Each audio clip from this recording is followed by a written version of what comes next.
Kabilang sa mga mahigpit na tinututukan ng administrasyon ni Pangulong Ferdinand R. Marcos Jr. ngayong taon ay ang sektor ng kalusugan. Ito'y sa harap ng pagtaas ng bilang ng ilang mga sakit na banta sa mga Pilipino. At kabilang sa mga naging sandata ng pamahalaan ay ang pinaigting na bakunahan sa mga kabataan.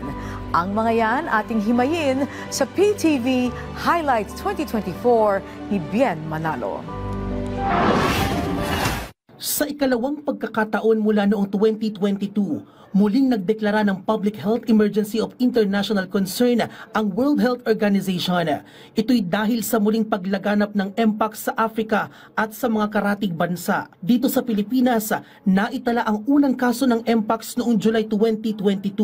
Sa kabila nito, tiniyak ng Department of Health na walang lockdown na ipatutupad sa buong bansa. Paliwanag nila, hindi nakukuha sa hangin ng Mpox, kundi direct or skin-to-skin contact ang pagkahawa ng naturang sakit. Hindi ho natin re-require ang pagka-ospital sa Mpox. Hindi sila nalalagutan ng hininga, hindi sila kailangan ng ICU, hindi sila pinag-face shield, hindi sila nire-require ng face mask. Basta ho naka-home isolation sa bahay. Bumuo ng Mpox Task Force ang kagawaran na pinamumunuan ni Secretary Ted Herbosa at kinabibilangan ng iba't ibang medical experts. Sila ang inatasan sa pagpaplano pagdating sa surveillance sa clinical public health maging sa logistics. Itinatag din ng Mpox National Action Plan na may layuning makontrol ang transmission at mapanatiling zero ang mortality rate sa bansa. Sa huli ay siniguro ng DOH na handa ang kagawaran sa pagtugon sa banta ng Mpox. Ang kinakailangan lamang ay imulat ang publiko sa tamang impormasyon kung paano maiiwasan ang pagkakaroon ng Mpox. Matapos ang pagpasok ng 6 na magkakasunod na bagyo sa bansa nitong mga nakaraang buwan, nagpaalala ang Department of Health sa publiko kaugnay sa posibleng pagdami ng pinamumugaran ng mga lamok na may dalang dengue virus o Aedes aegypti. Kaya ang Health Department puspusan ang ginagawang mga hakbang para puksain ang pinamamahayan ng mga lamok. Kabilang dito ang pagpapaigting ng vector control na layuning pababain ang dami ng lamok. Kami po ay nagdi-distribute sa mga regional offices namin ng larvicide at adulticide. Ito yung mga para mabawasan yung numero ng lamok. Importante ding hanapin yung mga pinagpupugaran ng lamok, kagaya ng mga lumang gulong, timba, yung mga alulod ng bahay. Sa datos ng DOH, umabot sa mahigit 300,000 ang naitalang kaso ng dengue sa simula ng 2024 hanggang noong nakaraang buwan.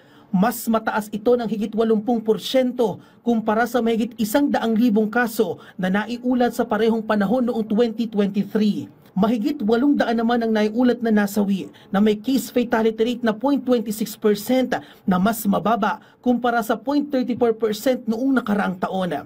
Ayon sa kagawaran, ang pagbaba ng CFR sa kabila ng pagsipa ng bagong kaso ngayong taon ay dulot ng mas maagap na screening, testing at tamang gamutan.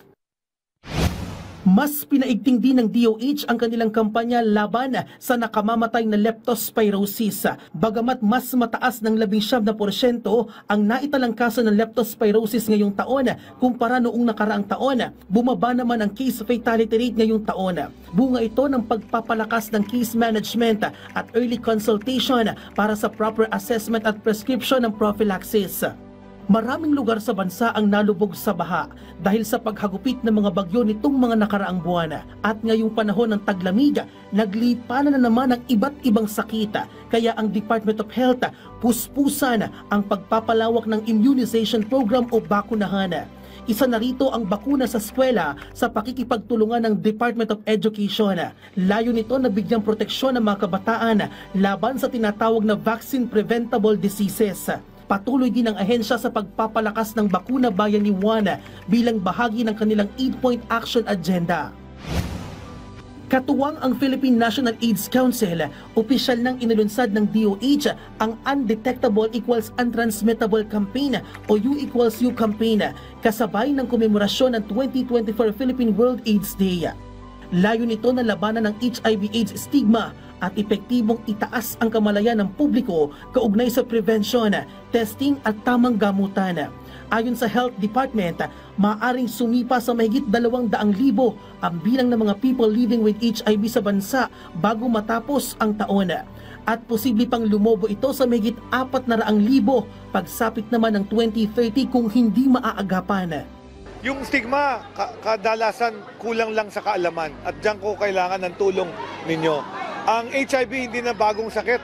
Matagal nang na-discover yan, 1983. May gamot na po dyan, yung antiretrovirals. Dahil dito, mas pinaigting ng kagawaran ng HIV awareness, screening at treatment access sa buong Pilipinas.